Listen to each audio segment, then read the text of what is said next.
Shalom kepada Bapak Ibu sekalian. Kali ini, kita akan sama-sama merenungkan bagian dari firman Tuhan, dengan judul Mengenal Yesus. Yohanes pasal 14 ayat 1-14. Ada cukup banyak orang yang tahu tentang Yesus. Mereka tahu bahwa Yesus lahir di kandang domba. Mereka tahu bahwa Yesus mati disalibkan. Bahkan, mereka juga tahu bahwa Yesus dibangkitkan pada hari yang ketiga. Tahu tentu saja baik, namun, hanya tahu saja tidak cukup. Tahu hanya memenuhi kebutuhan akal, padahal kita membutuhkan pengenalan lebih dalam akan Yesus. Mengenal Yesus memang bisa dimulai dari tahu, tetapi harus berlanjut pada relasi yang akrab. Para murid Yesus telah cukup lama mengikut Yesus. Selama lebih kurang 3 tahun mereka melihat karya-karyanya dan mendengar pengajarannya. Namun, mereka belum mengenal Yesus dengan baik. Ketika Yesus menyampaikan tentang kepergiannya, kegelisahan melanda mereka. Itu sebabnya, Yesus meminta supaya mereka jangan gelisah, karena kepergiannya ke rumah Bapa bertujuan untuk menyediakan tempat bagi mereka. 1-3. Kegelisahan yang membuat Filipus bertanya tentang jalan ke rumah Bapa membuat mereka tidak mampu memahami pengajaran Yesus dan mempertanyakan relasi Yesus dengan Bapa. Yesus berkata bahwa dirinya lah jalan menuju Bapa. Melalui Yesus mereka dapat mengenal Bapa. Yesus menegur dengan mempertanyakan pengenalan Filipus terhadap dirinya.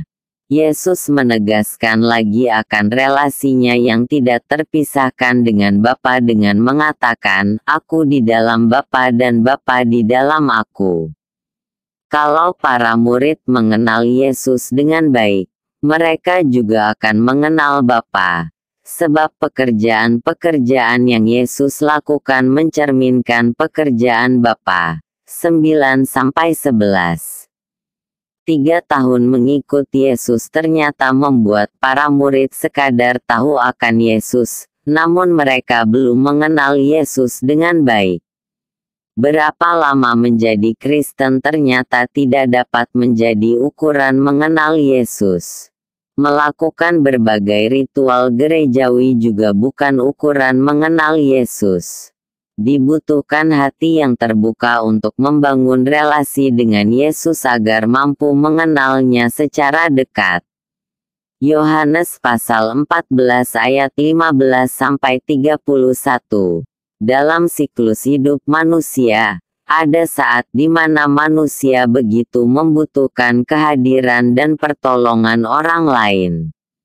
Dimulai saat masih bayi, balita, kanak-kanak, dan remaja. Tetapi, setelah beranjak dewasa, manusia tidak terlalu membutuhkan bantuan orang lain sebab ia sudah bisa melakukan semuanya sendiri.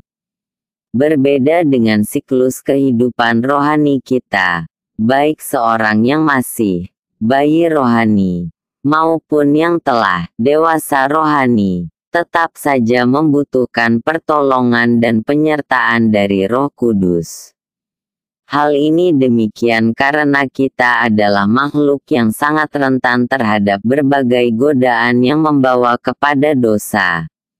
Sebelum masuk ke pertanyaan respon, kami harap Bapak Ibu bisa menuliskan responnya di kolom komentar pada video ini.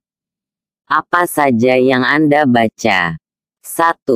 Apa tandanya jika seseorang mengasihi Yesus? 15-21. 2. Apa yang Yesus minta kepada Bapanya untuk para murid? 16-17a. 3. Di manakah roh kebenaran itu akan berdiam? 17b. 4. Apa saja yang Yesus janjikan sehubungan dengan kepergiannya? secara khusus kepada orang-orang yang mengasihinya. 18-28. 5. Apa dasar atau alasannya sehingga Yesus mau melakukan semua kehendak Bapa? 29-31. Apa pesan yang Tuhan sampaikan kepada Anda? 1. Menurut Anda, mengapa Yesus tidak merelakan kita sendirian sampai Ia mengutus Roh kebenaran untuk menyertai kita? 2. Mengapa mengasihi Yesus adalah hal yang paling penting bagi orang-orang percaya? Apa respons Anda? 1. Sikap dan karakter seperti apakah yang akan Anda tunjukkan sebagai bukti bahwa Roh kebenaran ada di dalam diri Anda? Pokok doa. Mintalah kepada Roh kebenaran untuk terus menolong Anda menjalani kehidupan sebagai orang yang mengasihi Yesus.